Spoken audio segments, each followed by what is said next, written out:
오늘 우리에게 주시는 하나님의 말씀은 신약성경 빌립보서 4장 10절에서 13절까지의 말씀입니다. 신약성경 322페이지 빌립보서 4장 10절에서 13절까지 제가 한 절 여러분 한 절 교독합니다. 내가 주 안에서 크게 기뻐함은 너희가 나를 생각하던 것이 이제 다시 싹이 남이니 너희가 또한 이를 위하여 생각은 하였으나 기회가 없었느니라.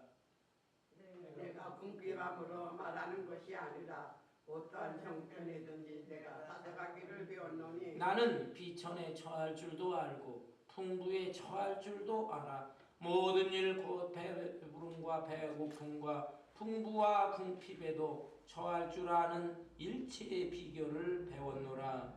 내게 능력 주시는 자 안에서 내가 모든 것을 할 수 있느니라. 아멘. 아멘. 이솝의 우화 중에 욕심 많은 강아지라고 하는 유명한 이야기가 있습니다.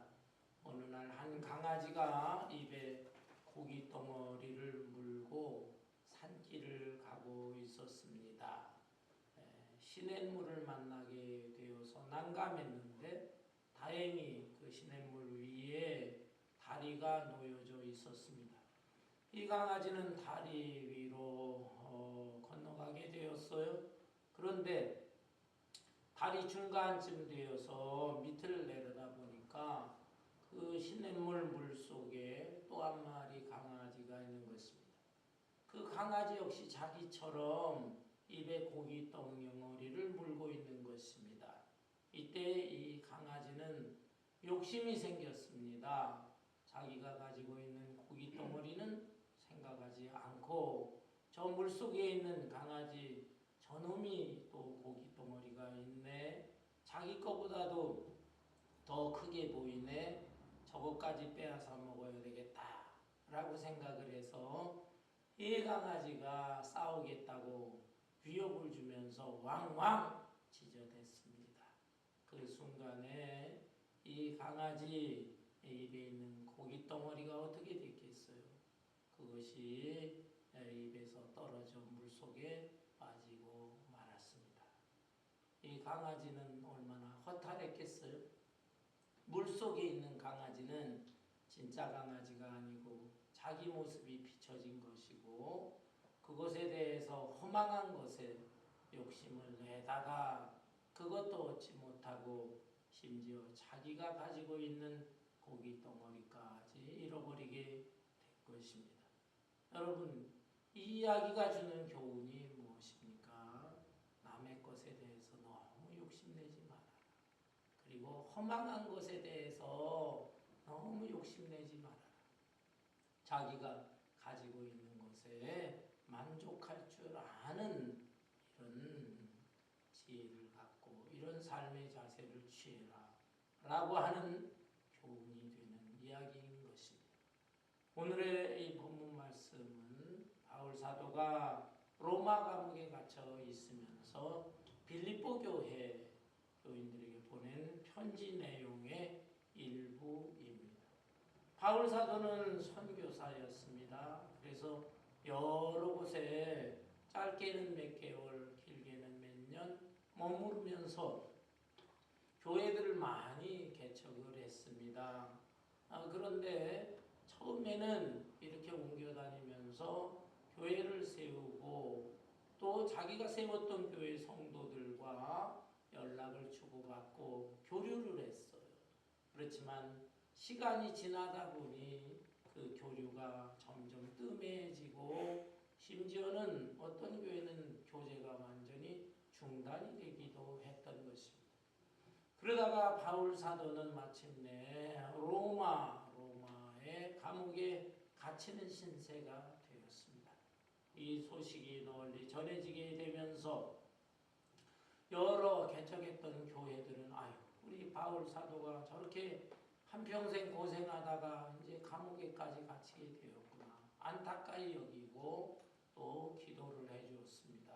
그렇지만 이 본문에 나오는 빌립보 교회는 그저 안타까운 마음 또는 기도해 주는 것 여기에 그치지를 않고 실제적으로 우리 바울 사도를 도와줘야 되겠다.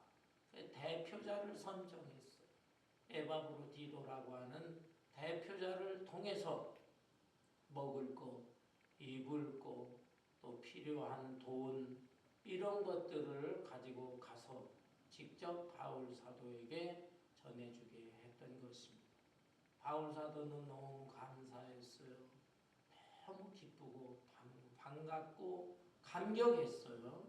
그래서 이 편지, 감사의 편지예요. 기쁨의 편지예요. 이 편지를 쓰게 된 것입니다. 여기 본문 말씀 10절에 보면 내가 주 안에서 크게 기뻐함은 너희가 나를 생각하던 것이 이제 다시 싹이 나미니 너희가 또한 이를 위하여 생각은 하였으나 기회가 없었느니라.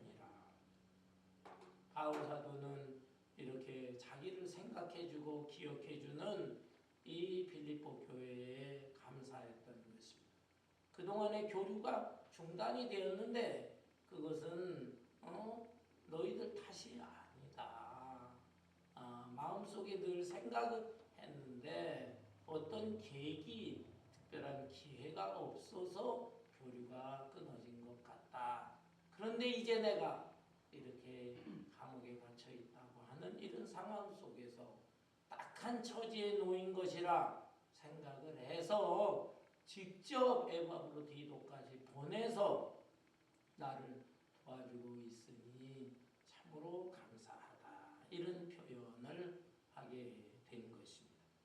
그런데 바울 사도는 단순히 이렇게 도움을 받았다고 그것 때문에 감사하는 정도가 아니고 영적인 지도자잖아요. 그래서 에바브로디도 편에 이 편지를 쓰면서 자신의 지금 믿음의 상태, 자신의 마음의 상태, 그리고 하나님께서 무엇을 원하시고 기대하시는가, 하나님의 말씀 이걸 담아서 이 빌립보 교회 성도들에게 권면하고 영적인 가르침을 주려고 했던 것입니다. 그런데 여기 본문 이제 11절에 보면 내가 궁핍함으로 말하는 것이 아니니라 어떠한 형편에든지 나는 자족하기를 배웠노니 여기 자족이라고 하는 말을 언급하고 있습니다. 나는 자족하고 있다.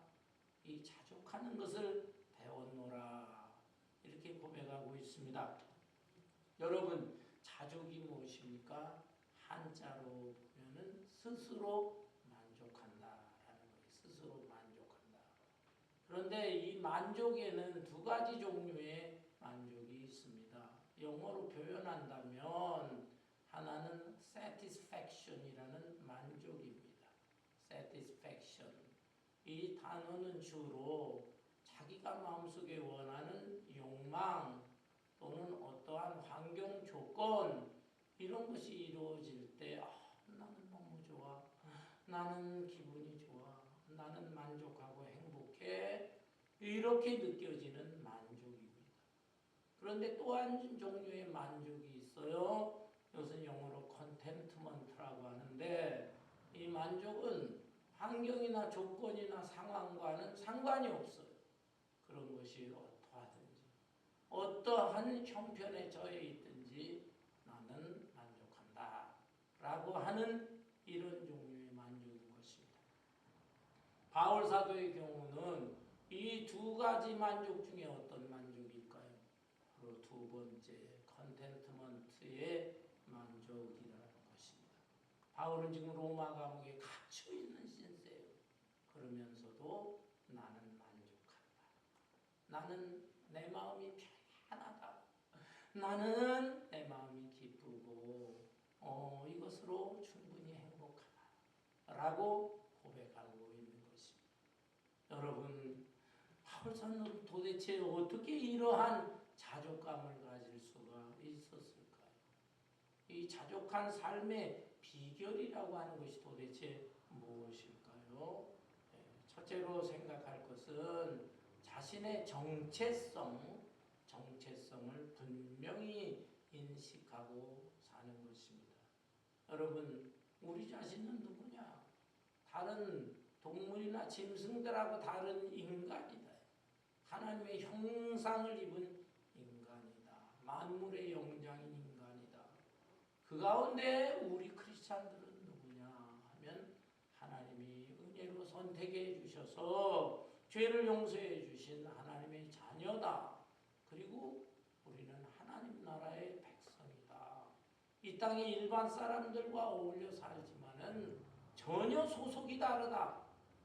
일반 사람들은 세상에 속해 있어요. 또는 마귀에 속해 있어. 그러나 우리는 하나님에게 속해 있고 하늘에 속해 있는 하늘의 시민권자다라고 하는 이 정체성, 이것을 분명히 인식하면서 살면은 어떠한 형편 속에서도 우리는 자족할 수 있는 것입니다. 여러분, 20세기 유대계의 독일인으로 아주 세계적인 정신분석학자이면서 또 사회학자인 에리 프롬이라고 하는 사람이 있습니다. 이 에리 프롬의 여러 저서 가운데 특별히 소유냐 존재냐라는 책이 있습니다. 소유냐 존재냐, 영어로는 to have or to be 라고 하는 이름으로 번역이 되어 있습니다. 이 책을 읽어보면 에리 프롬은 사람들이 행복을 추구하는 자세, 만족을 추구하는 자세로 두 종류의 사람을 언급했습니다. 하나는 소유지향적인 인간인 것입니다. 곧 having mode, 뭘 가지려고 하는 사람, 뭘 소유함으로 인해서 만족감, 행복감을 얻으려고 하는 사람입니다. 아마 많은 대부분의 사람들이 이런 인생관을 가지고 이런 삶의 자세를 취하면서 살아가고 있는 것 같습니다. 돈을 많이 갖고 지식을 많이 배우고 명예와 권력을 갖고 매력적인 사람을 배우자로 소유하려고 하고 또 매력적인 물건이 있으면 그것을 가지려고 하고 그것으로 인해서 기분이 좋고 만족감을 얻고 행복감을 누리려고 하는 것입니다. 그러나 여러분, 이러한 소유지향적인 인생은 일시적이에요. 일시적인 만족만이 있는 것이고 사람의 마음속에는 이 욕망의 바다라고 하잖아요. 끝이 없어요. 끝이 욕심이. 그래서 일시적으로 자기가 원하는 것을 가졌다 할지라도 또 금방 원망불평이 생기고 더 많은 것을 자꾸 가지려고 하는 것입니다. 더 많은 것에 대한 갈구함이 있는 것입니다. 그래서 이런 사람들은 평생 만족하거나 행복할 수가 없는 것이에요. 이것을 어떻게 극복할 수가 있을 것인가? 일부 철학자나 종교인, 또 불교나 힌두교 이런 종교에서는 자기의 마음속에 있는 이 욕망을 버려야 된다. 그래서 수양을 하고 도를 닦고 금욕을 하고 그러면서 이 마음속에 있는 이 욕심이라고 하는 괴물, 이걸 퇴치시키려고 애를 쓰는 거예요. 그러면서 나는 이제 이만큼 스스로 만족한다 라고 그렇게 느끼면서 주장하면서 살아가는 사람들이 있습니다. 물론 평범한 사람보다는 이렇게 추구하는 사람들은 아주 좀 훌륭한 사람이라고 할 수가 있겠죠. 의지력이 대단한 사람들이에요. 그렇지만은 자기 자신 스스로의 힘으로 마음속에 있는 이 욕망의 괴물, 이것을 퇴치하기가 어려운 것입니다. 애써서 뭔가를 아끼고 절제하고 금욕을 하고 하면서 생활하지만은 마음속에 왠지 갈등이 있어요. 또 참아내려고 하는 고통과 괴로움도 있다 이 말입니다. 참 이 소유지향적인 인생관에서 벗어나는 것이 너무 어려워요. 따라서 이제 또 한 가지 삶의 자세를 갖는 인간의 유형을 설명합니다. 그것은 바로 존재, 자기 존재가 무엇인가 그것을 잘 인식하면서 사는 사람이다라고 에리 프롬은 주장하고 있습니다. 나는 어떤 존재인가라고 하는 것을 내면적으로 잘 살펴보고 또 성찰하고 그래서 나에게는 이런 다른 동식물과 다른 지혜가 있구나.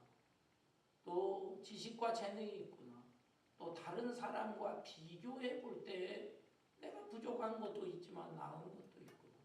이런 것을 잘 생각하면서 존재지향적으로 살아가는 사람. 이런 사람은 환경 형편과 상관이 없이 마음속에 자유와 평안과 기쁨과 행복을 누리면서 살아가게 된다는 것입니다. 그런데 우리는 이 존재에 대한 인식이 크리스찬으로서 하나님과의 관계 속에서 우리 자신을 인식하는 것입니다. 나는 하나님께서 창조하신 특별한 형상으로 창조하신 인간이고 그 가운데서 또 구원받은 하나님의 자녀다. 하나님의 귀한 일꾼이요 사역자가 되어라. 이것을 생각하면서 살아가게 될 때에 어떤 형편과 처지 속에서도 그것으로 하나님 한 분으로 만족하면서 살아갈 수 있는 것입니다. 바울 사도는 바로 이런 사람이었어요. 본문에도 보면은 10절에 내가 주 안에서 기뻐하고 내가 그냥 스스로 마음을 지어 먹어서 기쁜 게 아니에요. 내가 주 안에서 기뻐하고 주 안에서 주님과의 관계 속에서 주님과의 교제 안에서 나는 기뻐하는 거예요. 신약성경 27권 중에 13편이 바울 사도가 기록을 한 것인데 그 안에 주 안에서 예수 안에서 그리스도 안에서 하나님 안에서 이런 표현들이 무려 160회 이상이나 기록되어 있습니다. 이것은 바울 사도가 주님과의 관계 속에서만 나는 존재의 의미가 있고 이것으로 나는 만족한다. 이것을 확실하게 고백하고 있는 것입니다. 자신의 정체성을 인식하며 살아요. 두 번째로 자족하는 삶의 비결은 무엇일까요? 그것은 하나님의 주권을 인정하면서 사는 것입니다. 하나님의 주권, 하나님의 섭리를 인정하면서 살아가는 것입니다. 여기 본문 11절에 보면 내가 궁핍함으로 말하는 것이 아니니라 어떠한 형편에든지 나는 자족하기를 배웠노니 나는 비천에 처할 줄도 알고 풍부에 처할 줄도 알아. 모든 일 곧 배부름과 배고픔과 풍부와 궁핍에도 처할 줄 아는 일체의 비결을 배웠노라. 바울 사도는 복음을 전하면서 어떤 때 고생을 많이 해서 비천에 처할 줄도 그런 상황에 놓일 때도 있었지만 그 가운데서도 적응하면서 지낸다. 어떤 때에는 또 바울이 학식이 많은 사람이라고 인정해주고 사람들이 또 우러러봐주고 또 신앙인들 가운데는 우리의 위대한 영적 지도자시라고 대접을 해주고 그래서 풍부에 처할 줄도 알았다. 그렇지만은 그는 결코 비천에 처할 때 낙심하지 않았어. 풍부에 처할 때 교만하지도 않았어. 일반 세상 사람들이라면 아주 가난하게 산다든지 중환병에 걸렸다든지 비천에 처한다든지 하면은 낙심하고 절망하게 되는 것입니다. 왜 하필이면 많고 많은 사람 중에 나를 이러한 초라한 처지로 만들었는가. 하나님 원망하기도 하고 자기 신세에 한탄을 하기도 한다. 또한 풍부에 처해질 때에는 아주 교만해져요. 우쭐대요. 나 이런 사람이야. 다른 사람하고 비교하면서 나는 특별한 존재야. 너희들하고는 상대가 되지 않는 사람이야. 교만하고 우쭐한 그런 모습을 보이는 것입니다. 그러나 이 모든 것들은 누가 섭리합니까? 하나님이 섭리하신다. 그리고 하나님이 주관하신다. 바울 사도는 내가 비천에 처했지만 여기에 하나님의 주권과 섭리가 있다. 내가 풍부에 처할 때도 내가 교만할 것이 아니다. 하나님의 깊은 뜻이 있고 경륜이 있는 것이다. 이것을 분명히 인식하면서 생활했습니다. 여러분 실제로 바울 사도가 지금 로마 감옥에 갇혀 있습니다. 그런데 1차 투옥이 되기도 하고 그 다음에 2차 투옥이 되기도 했어요. 로마 감옥에 1차 투옥이 됐을 때에는 쉽게 생각하면 가택연금이라는 거예요. 가택연금. 2차 투옥 때는 진짜 지하에 있는 감옥에 갇혀서 고통을 받았어요. 에베소서, 빌립보서, 골로새서, 빌레몬서 이 네 편지는 1차 투옥 때 기록한 편지의 말씀인 것입니다. 이 1차 투옥은 무엇이냐? 사도행전 28장 끝절에 보면은 이 바울 사도가 로마에서 2년 동안 세들어 지냈다라고 되어 있습니다. 곧 자기가 돈 내고 세값을 치르는 감옥이에요. 일반 주택같이 생겼는데 자기가 돈 내면서 거기에 그 집에 갇혀 있는 거예요. 갇혀. 가택연금이에요. 그리고 로마 군인들이 보초를 서게 되는데 여러 명이 보초를 쓰는데 그 중에 한 명씩 돌아가면서 시간제로 이 군인이 자기 손목에 쇠사슬을 묶고 바울 사도의 손도 한 손을 묶고 이러면서 보초들이 교대를 하면서 24시간씩 지내는 것입니다. 이러한 감옥 생활을 하다 보니까 비교적 그래도 자유로웠어요. 사람들의 면담을 받을 수가 있었습니다. 아까 말씀드린 대로 빌립보 교회에서 파송한 에바브로디도도 만나고 또 다른 에바브라라고 하는 사람도 만나기도 하고 그 외에 다른 선교 동역자들도 만날 수가 있었습니다. 그런데 만나면서 무슨 얘기를 했겠어요? 신앙적인 얘기하고 또 교회의 안위를 염려하면서 또 묻고 그러면서 바울 사도는 더욱 복음을 전하고 이렇게 대화를 하는 그 내용을 들었을 때 그 보초를 쓰던 로마 군인들 중에 감동을 받는 사람들이 있지 않겠어요? 손목이 이렇게 서로 채워진 상태니까 다 주고받는 얘기를 들을 수밖에 없는 것입니다. 그들 중에 감동을 받아서 다른 군인들에게 전하기도 하고 그들 중에 또 어떤 군인은 저 궁궐에 들어가서 이 바울 사도에 대한 말씀과 이 바울에 대한 소개도 하고 이러는 가운데 여러 기록에 의하면 그 2년 동안에 무슨 일이 있었는가? 아주 높은 지위에 있는 귀족들 또 귀족 부인들 이런 사람들까지 찾아봤다고 그랬어요. 도대체 바울이 어떤 사람이냐? 그렇게 뛰어난 얘기를 하느냐? 그렇게 지혜로운 얘기를 하느냐? 심지어 로마 황제의 조카들도 이 바울에 갇혀있는 집에 찾아오게 되었다. 그들에게 말씀을 전하게 될 때 그들 중에 어떤 사람들은 마음의 감동을 받고 자기의 호화롭고 사치스러운 생활할 것을 정리하고 아주 순수하게 살고 기독교를 옹호하는 이런 정책을 펼치기도 했어요. 그로 인하여 바울 사도가 이렇게 감옥에 갇혔지만 오히려 놀라운 전도 선교 효과가 이루어진 것입니다. 그리고 그것이 세월이 흘렀어요.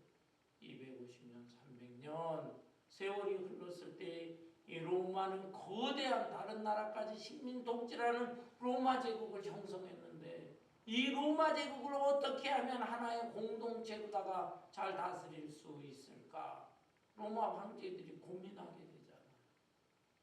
정신적인 통일된 사상이나 종교가 필요하겠구나. 그러면은 어떤 종교를 우리 로마 공동체를 위해서 택할 것인가? 콘스탄티누스 황제라고 하는 사람이 313년에 또 그 이후에 또 다른 황제들, 우리 기독교인들을 보니까 기독교인들은 너무 진실하다. 로마의 토속신이나 뭐 우상이나 이런 것들은 음랑방탕하고 거짓 사기치고 가르는데, 우와, 이 기독교인들은 핍박과 박해 속에서도 진실한 사람들이고 이 기독교를 로마 제국의 종교로 삼아야 되겠다. 그래서 기독교가 로마의 국교가 되었던 것이죠. 여러분, 이러한 엄청난 그 역사가 이루어질 때 하늘의 미랄처럼 땅에 떨어져서 헌신한 사람들이 누구냐? 거기에 바로 바울 사도가 감옥에 갇혀 있으면서도 복음을 전함으로 그 복음을 받아들였던 일부의 이 귀족층, 이런 사람들을 통해서 이 역사가 일어나게 된 것입니다.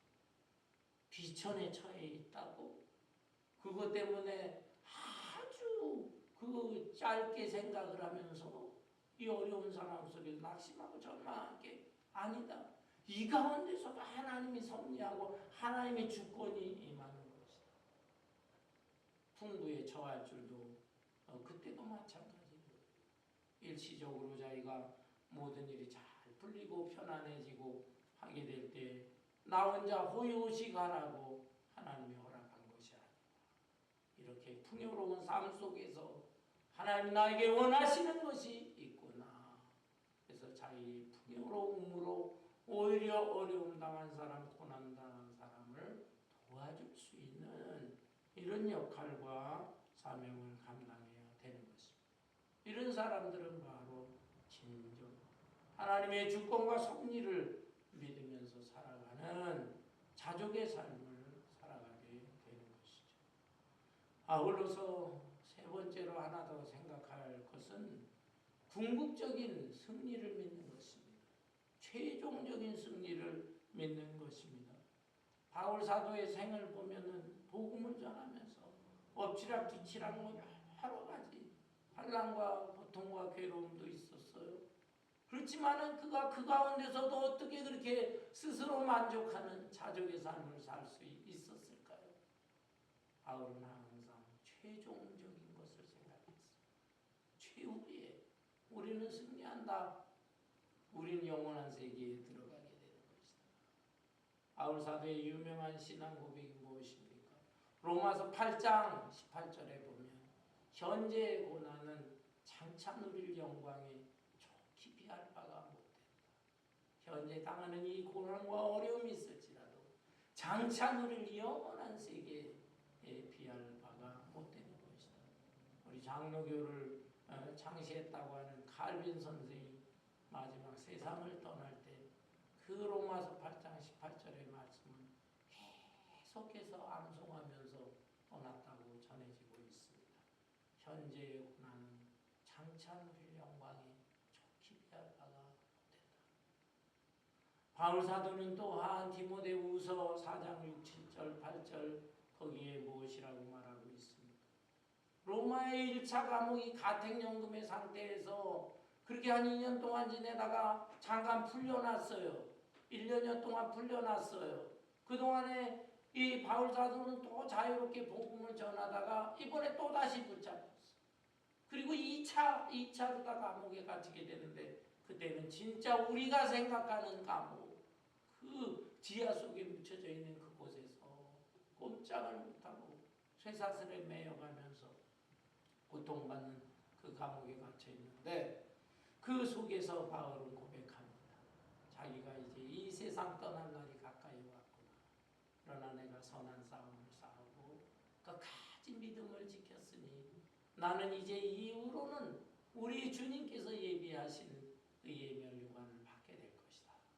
나뿐만이 아니라 주의 나타나심을 사모하는 모든 사람에게도 이 놀라운 은혜와 상급이 있을 것이다. 바울은 최종적인 승리, 그 최종적인 영광을 생각하면서 어떠한 형편과 상황 속에서도 자족할 수가 있었던 것입니다. 제가 가끔 얘기합니다. 영화를 보게 되면은요, 초반에, 중반에 거기 등장인물이 뭐 이리 꼬이고 저리 꼬이고 엎치락 뒤치락 막 별의별 사건들이 펼쳐집니다. 그러다가 결말 부분에 보면 모든 것들이 이리저리 얽히고 설키고 그러다가 최종적으로 해피엔드로 딱 끝나는 모습을 보게 됩니다. 참 저렇게 얽히고 설키고 저랬는데 나중에 그 결과가 너무 좋게 끝나. 우리 크리스찬의 인생은 바로 이러한 것입니다. 불완전한 세상에 살고 있기 때문에, 악한 사탄이 영향을 주는 이 세상을 살고 있기 때문에 우리가 이 땅에 살아가는 우리의 인생이라고 하는 것은 너나 할 것 없이 다 엎치락 뒤치락하고 이 고통도 괴로움도 있는 것입니다. 마음의 불안과 염려도 있는 것입니다. 그렇지만 우리는 최종적인 승리를 분명히 믿습니다. 그 약속을 믿고 있습니다. 일반 사람들은 죽음으로 끝나는 거야. 죽음을 생각하니까 인생이 허무해. 이런 말을 합니다. 그러나 우리는 죽음 이후의 세계가 있습니다. 천국이 있고 부활이 있고 영생이 있습니다. 그것을 믿으면서 이 현재의 형편 속에서 자족할 수가 있는 것이죠. 이처럼 자족의 비결, 나의 정체성을 분명히 인식하고 또한 하나님의 주권과 섭리를 믿고 그리고 내 인생의 또 이 세상과 역사의 그 최종적인 미래를 믿고 살아가는 사람에게는 놀라운 신앙 고백을 할 수가 있는 거예요. 그 놀라운 신앙 고백이 무엇입니까? 13절에 내게 능력 주시는 자 안에서 내가 모든 것을 할 수 있느니라. 내가 모든 것을 할 수 있다. 이 말씀에 대해서 오해하는 사람들이 있습니다. 나에게 갑자기 엄청난 지혜와 능력이 생겨가지고 내가 그냥 뭐 초인간적인 엄청난 일을 하는 것처럼 내가 병이 생겼는데 갑자기 이 중환병이 다 나아지고 그리고 우리 집이 너무 가난했는데 갑자기 내가 능력이 생기고 사업이 번창해지고 그래서 기적적인 이 축복을 받게 되고 그런 것으로 오해하는 사람들이 있어. 물론 우리 믿음의 사람들에게도 그런 기적적인 일들이 가끔씩 일어납니다. 그렇지만 항상 그런 것은 아니다. 내 형편과 처지는 여전히 똑같아. 그러나 그런 상황 속에서도 내 마음은 너무나 편안하고 너무나 기쁜 것이에요. 그래서 비천에 처하는 경우에 있어서도 그 안에서 내가 능력 있게 살고 풍부에 처해 있는 상황 속에서도 교만하지 않고 하나님의 능력을 받아서 사명을 감당하면서 살아가게 되는 것입니다. 이 놀라운 지혜와 능력을 어떻게 얻게 되는가? 내 스스로가 애쓰고 노력해서 되는 게 아닙니다. 내가 나름대로 열정적으로 노력하고 또 능력을 나타내고 하지만은 배후에 하나님의 도우심이 있다. 그거를 인식을 해야 돼요. 내게 능력 주시는 자 안에서 내가 모든 것을 할 수 있느니라. 이 구절 중에서 뒷부분만 생각하는 사람들이 있어요. 어느 가정, 저는 목회 오래 하다 보니까는 여러 가정에 신방도 하는데 그 가정에 가보니까는 가훈이라고 그 집 안에 액자가 걸려 있더라고요. 근데 그 액자에 뭐라고 써 있냐 하면은 할 수 있다. 이렇게 써 있어요. 할 수 있다. 하면 된다. 이렇게 써 있어요. 글쎄요. 야, 참 의지력을 가지고 용기를 가지고 열정적으로 살아보자. 이런 의미에서 하면 된다. 이렇게 표를 두었는지는 모르지만은 제가 조심스럽게 저 표의 구절은 절반만 맞는 것 같습니다. 하면 된다. 그게 아니라 내 지혜와 능력으로 하면 된다가 아닙니다. 아무리 내가 몸부림치고 발버둥치고 노력을 해도 안 되는 게 있어요. 안 되는 게 있다. 그렇지만 내게 능력 주시는 자 안에서 내가 주님 안에 있을 때 나는 할 수 있고 또 하면 된다. 이것이 우리 올바른 성경적인 표현이고 우리 기독교 신앙인의 삶의 자세가 되어야 합니다. 목사님 그렇습니까? 잘 받아들이더라고요. 그래서 그 교성구를 띄고 다른 구절 내게 능력 주시는 자 안에서 내가 모든 것을 할 수 있느니라. 이것도 기독교 서점에 보면은 이 액자가 있어요. 저희 집에도 이 액자가 걸려져 있는 것입니다. 여러분, 영국의 그 유명한 선교사 바로 허드슨 테일러라고 하는 사람이 있습니다. 이 사람은 21살 때 사명을 얻었어요. 그래서 중국으로 와서 중국에서 51년 동안 선교 사역을 감당했습니다. 당시에 많은 선교사들은 중국 땅에 와서 너무 힘들고 고생스러우니까 비교적 편한 장소에 가서 그렇게 교통도 편리하고 통신도 편리한 곳에서 복음을 전하면서 사역하고 있었어요. 그런데 허드슨 테일러는 중국 내지 교통과 통신이 불편하고 생활이 열악한 그런 사람들에게도 복음이 전해져야 되지 않겠느냐. 그래서 자기가 몸소 그 중국 그 내륙으로 들어가서 그 후난성 쪽에 그쪽으로 들어가서 온갖 고생을 하면서 복음을 전했어요. 그런데 하나님께서 함께 해주셔서 거기에 참 놀라운 선교회를 건립하면서 또 연결되는 선교사들이 많이 있어. 그래서 수많은 선교사들에게 영향력을 주고 또 선교 역사에 큰 획을 긋는 그런 역할을 감당했습니다. 많은 후배 선교사들 또 많은 성도들이 허드슨 테일러에게 물어봤습니다. 어떻게 선교사님은 그렇게 놀라운 일, 위대한 일을 감당할 수가 있었습니까? 그러자 이 허드슨 테일러는 빙그레 웃으면서 제가 아닙니다. 저는 하나님의 파이프라인일 뿐입니다. 라는 유명한 고백을 했어요. 여러분, 우리가 가정에서 수돗물을 먹게 되는 거 어떻게 먹습니까? 수원지, 물의 근원지가 있어요.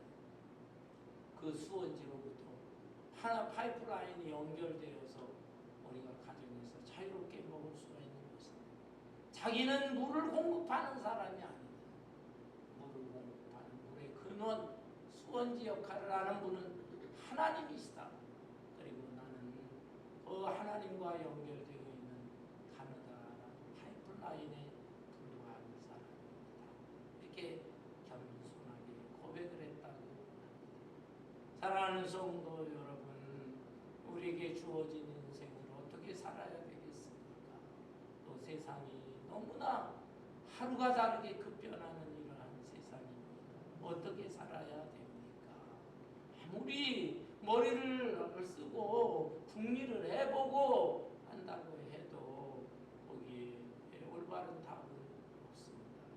오직 유일한 답이 있다면 창조주 되시고 이 세상 만물을 주관하시고 내 개인의 인생까지도 주관하시는 우리 하나님을 의지하면서 믿음으로 사는 거예요. 믿음으로.